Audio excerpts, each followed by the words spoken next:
Chapter 5. Epigraph. Hard students are commonly troubled with gouts, catarrhs, rheums, cachexia, bradypepsia, bad eyes, stone and colic, crudities, oppilations, vertigo, winds, consumptions, and all such diseases as come by overmuch sitting. They are most part lean, dry, ill-colored, and all through immoderate pains and extraordinary studies. If you will not believe the truth of this, look upon great Tostatus and Thomas Aquinas' works, and tell me whether those men took pains. Burton's Anatomy of Melancholy, P1S2. This was Mr. Casaubon's letter. My dear Miss Brooke, I have your guardian's permission to address you on a subject than which I have none more at heart. I am not, I trust, mistaken in the recognition of some deeper correspondence than that of date in the fact that a consciousness of need in my own life had arisen contemporaneously with the possibility of my becoming acquainted with you. For in the first hour of meeting you, I had an impression of your eminent and perhaps exclusive fitness to supply that need, connected, I may say, with such activity of the affections as even the preoccupations of a work too special to be abdicated could not uninterruptedly dissimulate. And each succeeding opportunity for observation has given the impression an added depth by convincing me more emphatically of that fitness which I had preconceived, and thus evoking more decisively those affections to which I have but now referred. Our conversations have, I think, made sufficiently clear to you the tenor of my life and purposes, a tenor unsuited, I am aware, to the commoner order of minds.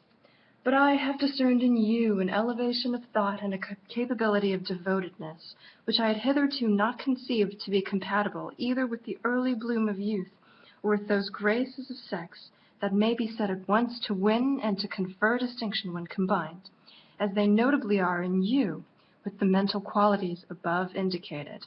It was, I confess, beyond my hope to meet with this rare combination of elements both solid and attractive, adapted to supply aid in graver labors and to cast charm over vacant hours. And but for the event of my introduction to you, which, let me again say, I trust not to be superficially coincident with foreshadowing needs, but providentially related thereto as stages towards the completion of life's plan, I should presumably have gone on to the last without any attempt to lighten my solitariness by a matrimonial union. Such, my dear Miss Brooke, is the accurate statement of my feelings, and I rely on your kind indulgence in venturing now to ask you how far your own are of a nature to confirm my happy presentiment. To be accepted by you as your husband and the earthly guardian of your welfare, I should regard as the highest of providential gifts. In return, I can at least offer you an affection hitherto unwasted, and the faithful consecration of a life which, however short in the sequel, has no backward pages whereon, if you choose to turn them, you will find such records such as might justly cause you either bitterness or shame. I await the expression of your sentiments with an anxiety with which it would be the part of wisdom, were it possible, to divert by a more arduous labor than usual. But in this order of experience, I am still young, and looking forward to an unfavorable possibility, I cannot but feel that resignation to solitude will be more difficult after the temporary illumination of hope. In any case, I shall remain, yours with sincere devotion, Edward Casaubon. Dorothea trembled while she read this letter. Then she fell on her knees, buried her face, and sobbed. She could not pray. Under the rush of solemn emotion in which thoughts became vague and images floated uncertainly, she could but cast herself, with a childlike sense of reclining, in the lap of a divine consciousness which suited her own. She remained in that attitude till it was time to dress for dinner. How could it occur to her to examine the letter, to look at it critically as a profession of love? Her whole soul was possessed by the fact that a fuller life was opening before her. She was a neophyte about to enter on a higher grade of initiation. She was going to have room for the energies which stirred uneasily under the dimness and pressure of her own ignorance and the petty peremptoriness of the world's habits. Now she would be able to devote herself to large yet definite duties. Now she would be allowed to live continually in the light of a mind that she could reverence. This hope was not unmixed with the glow of proud delight, the joyous maiden surprise that she was chosen by the man whom her admiration had chosen. All Dorothea's passion was transfused through a mind struggling towards an ideal life. The radiance of her transfigured girlhood fell on the first object that came within its level. The impetus with which inclination became resolution was heightened by those little events of the day which had roused her discontent with the actual conditions of her life. After dinner, when Celia was playing an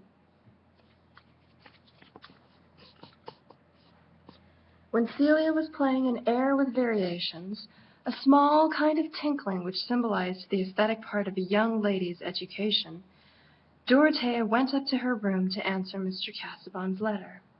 Why should she defer the answer? She wrote it over 3 times, not because she wished to change the wording, but because her hand was unusually uncertain, and she could not bear that Mr. Casaubon should think her handwriting bad and illegible. She piqued herself on writing a hand in which each letter was distinguishable without any large range of conjecture, and she meant to make much use of this accomplishment to save Mr. Casaubon's eyes. 3 times she wrote, "My dear Mr. Casaubon, I am very grateful to you for loving me and thinking me worthy to be your wife. I can look forward to no better happiness than that which would be one with yours. If I said more, it would only be the same thing written out at greater length, for I cannot now dwell on any other thought than I may be through life. Yours devotedly, Dorothea Brooke." Later in the evening she followed her uncle into the library to give him the letter, that he might send it in the morning. He was surprised, but his surprise only issued in a few moments' silence, during which he pushed about various objects on his writing table, and finally stood with his back to the fire, his glasses on his nose, looking at the address of Dorothea's letter. "Have you thought enough about this, my dear?" he said at last. "There is no need to think long, uncle. I know of nothing to make me vacillate. If I changed my mind, it must be because of something important and entirely new to me." "Ah, then you have accepted him. Then Chettam has no chance? Has Chettam offended you? Offended you, you know. What is it you don't like in Chettam?" "There is nothing that I like in him," said Dorothea, rather impetuously. Mr. Brooke threw his head and shoulders backward, as if someone had thrown a light missile at him. Dorothea immediately felt some self-rebuke, and said, "I mean in the light of a husband. He is very kind, I think, really very good about the cottages. A well-meaning man." "But you must have a scholar and that sort of thing? Well, it lies a little in our family. I had it myself, that love of knowledge and going into everything. A little too much. And it took me too far. Though that sort of thing doesn't often run in the female line, or it runs underground like with the rivers in Greece, you know. It comes out in the sons. Clever sons, clever mothers. I went a good deal into that at one time. However, my dear, I've always said that people should do as they like in these things, up to a certain point. I couldn't, as your guardian, have consented to a bad match. But Casaubon stands well. His position is good. I am afraid Chettam will be hurt, though, and Mrs. Cadwallader will blame me." That evening, of course, Celia knew nothing of what had happened. She attributed Dorothea's abstracted manner, and the evidence of further crying since they had got home, to the temper she had been in about Sir James Chettam and the buildings, and was careful not to give further offence. Having once said what she wanted to say, Celia had no disposition to recur to disagreeable subjects. It had been her nature, when a child, never to quarrel with anyone, only to observe with wonder that they quarrelled with her and looked like turkey-cocks, whereupon she was ready to play at cat's cradle with them whenever they recovered themselves. And as to Dorothea, it had always been her way to find something wrong in her sister's words, though Celia inwardly protested that she always said just how things were and nothing else. She never did and never could put words together out of her own head. But the best of Dodo was that she did not keep angry for long together, nor, though they had hardly spoken to each other all evening, yet when Celia put by her work, intending to go to bed, a proceeding in which she was always much the earlier, Dorothea, who was seated on a low stool, unable to occupy herself except in meditation, said, with the musical intonation which in moments of deep but quiet feeling made her speech like a fine bit of recitative, "Celia, dear, come and kiss me," holding her arms open as she spoke. Celia knelt down to get to the right level and gave her little butterfly kiss, while Dorothea encircled her with gentle arms and pressed her lips gravely on each cheek in turn. "Don't sit up, Dodo. You are so pale tonight. Go to bed soon," said Celia, in a comfortable way without any touch of pathos. "No, dear, I am very, very happy," said Dorothea fervently. So much the better, thought Celia. But how strangely Dodo goes from one extreme to the other. The next day at luncheon, the butler, handing something to Mr. Brooke, said, "Jonas has come back, sir, and has brought this letter." Mr. Brooke read the letter, and then, nodding towards Dorothea, said, "Casaubon, my dear, he will be here to dinner. He didn't wait to write more. Didn't wait, you know." It could not seem remarkable to Celia that a dinner guest should be announced to her sister beforehand, but, her eyes following the same direction as her uncle's, she was struck with the peculiar effect of the announcement on Dorothea. It seemed as if something like the reflection of a white sunlit wing had passed across her features, ending in one of her rare blushes. For the first time it entered Celia's mind that there might be something more between Mr. Casaubon and her sister than his delight in bookish talk and her delight in listening. Hitherto she had classed the admiration for this ugly and learned acquaintance with the admiration for Monsieur Eliot and Lausanne, also ugly and learned. Dorothea had never tired of listening to old Monsieur Eliot, when Celia's feet were as cold as possible, and when it had really become dreadful to see the skin of his bald head moving about. Why then should her enthusiasm not extend to Mr. Casaubon simply in the same way as to Monsieur Eliot? And yet it seemed probable that all learned men had a sort of schoolmaster's view of young people. But now Celia was really startled at the suspicion which had darted into her mind. She was seldom taken by surprise in this way, her marvelous quickness in observing a certain order of signs generally preparing her to accept such outward events as she had an interest in. Not that she now imagined Mr. Casaubon to be an already accepted lover. She had only begun to feel disgust at the possibility that anything in Dorothea's mind could tend toward such an issue. Here was something really to vex her about Dodo. It was all very well not to accept Sir James Chettam, but the idea of marrying Mr. Casaubon! Celia felt a sort of shame mingled with a sense of the ludicrous. But perhaps Dodo, if she were really bordering on such an extravagance, might be turned away from it. Experience had often shown that her impressibility might be calculated on.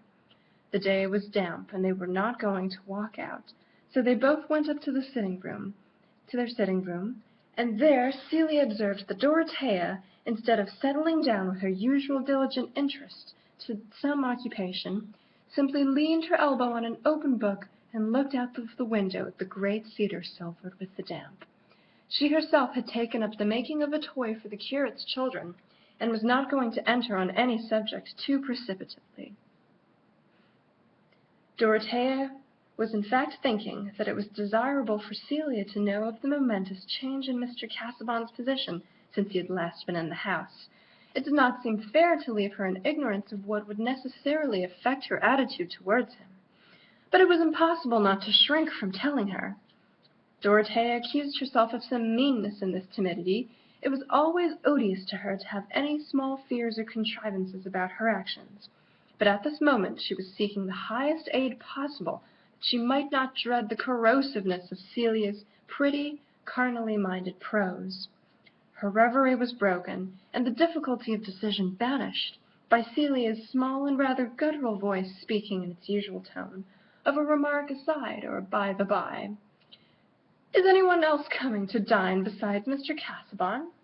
"Not that I know of." "I hope there is someone else. Then I shall not hear him eat his soup so." "What is there remarkable about his soup-eating? Really, Dodo, can't you hear how he scrapes his spoon? And he always blinks before he speaks. I don't know whether Locke blinked, but I'm sure I'm sorry for those who sat opposite him if he did." "Celia," said Dorothea, with emphatic gravity, "pray don't make any more observations of that kind." "Why not? They are quite true," returned Celia, who had her reasons for persevering, though she was beginning to be a little afraid. "Many things are true which only the commonest minds observe." "Then I think the commonest minds must be rather useful. I think it is a pity that Mr. Casaubon's mother had not a commoner mind. She might have taught him better." Celia was inwardly frightened and ready to run away now she had hurled this light javelin.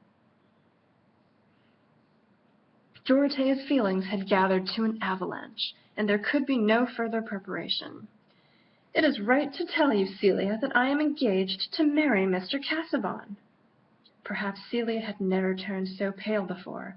The paper man she was making would have had his leg injured but for her habitual care of whatever she held in her hands. She laid the fragile figure down at once, and sat perfectly still for a few moments. When she spoke there was a tear gathering. "Oh, Dodo, I hope you will be happy." Her sisterly tenderness could not but surmount other feelings at this moment, and her fears were the fears of affection. Dorothea was still hurt and agitated. "It is quite decided, then?" said Celia in an awed undertone. "And uncle knows?" "I have accepted Mr. Casaubon's offer. My uncle brought me the letter that contained it. He knew about it beforehand." "I beg your pardon if I have said anything to hurt you, Dodo," said Celia with a slight sob. She never could have thought that she should feel as she did. There was something funereal in the whole affair, and Mr. Casaubon seemed to be the officiating clergyman, about whom it would be indecent to make remarks. "Never mind, Kitty, do not grieve. We should never admire the same people. I often offend in something of the same way. I am apt to speak too strongly of those who don't please me." In spite of this magnanimity, Dorothea was still smarting, perhaps as much from Celia's subdued astonishment as from her own small criticisms. Of course all the world round Tipton would be out of sympathy with this marriage. Dorothea knew of no one who thought as she did about life and its best objects. Nevertheless, before evening was at an end she was very happy. In an hour's tete-a-tete with Mr. Casaubon, she talked to him with more freedom than she had ever felt before, even pouring out her joy at the thought of devoting herself to him, and of learning how she might best share and further all his great ends. Mr. Casaubon was touched with an unknown delight. What man would not have been? At this childlike, unrestrained ardor. He was not surprised. What lover would have been? That he should be the object of it. "My dear young lady, Miss Brooke, Dorothea," he said, pressing her hand between his hands. "This is a happiness greater than I had ever imagined to be in reserve for me. That I should ever meet with a mind and person so rich in the mingled graces which could render marriage desirable, was far indeed from my conception. You have all, nay, more than all, those qualities which I have ever regarded as the characteristic excellences of womanhood. The great charm of your sex is its capability of an ardent, self-sacrificing affection, and herein we see its fitness to round and complete the existence of our own. Hitherto I have known few pleasures save of the severer kind. My satisfactions have been those of the solitary student. I have been little disposed to gather flowers that would wither in my hand, but now I shall pluck them with eagerness to place them in your bosom." No speech could have been more thoroughly honest in its intention. The frigid rhetoric at the end was sincere as the bark of a dog, or the cawing of an amorous rook. Would it not be rash to conclude that there was no passion behind these sonnets to Delia, which strike us as the thin music to a mandolin? Dorothea's faith supplied all that Mr. Casaubon's words seemed to leave unsaid. What believer sees a disturbing omission or infelicity? The text, whether of prophet or of poet, expands for whatever we can put into it, and even his bad grammar is sublime. "I am very ignorant. You will quite wonder at my ignorance," said Dorothea. "I have so many thoughts that may be quite mistaken, and now I shall be able to tell them all to you and ask you about them. But," she added, with rapid imagination of Mr. Casaubon's probable feeling, I will not trouble you too much, only when you are inclined to listen to me. You must often be weary with the pursuit of subjects in your own track. I shall gain enough if you will take me with you there. How should I be able now to persevere in any path without your companionship? Said Mr. Casaubon, kissing her candid brow, and feeling that heaven had vouchsafed him a blessing in every way suited to his peculiar wants. He was being unconsciously wrought upon by the charms of a nature which was entirely without hidden calculations, either for immediate effects or for remoter ends. It was this which made Dorothea so childlike and, according to some judges, so stupid, with all her reputed cleverness, as, for example, in the presence of throwing herself, metaphorically speaking, at Mr. Casaubon's feet, and kissing his unfashionable shoe-ties as if he were a Protestant pope. She was not in the least teaching Mr. Casaubon to ask if he were good enough for her, but merely asking herself how she should be good enough for Mr. Casaubon. Before he left the next day, it had been decided that the marriage should take place within 6 weeks. Why not? Mr. Casaubon's house was ready.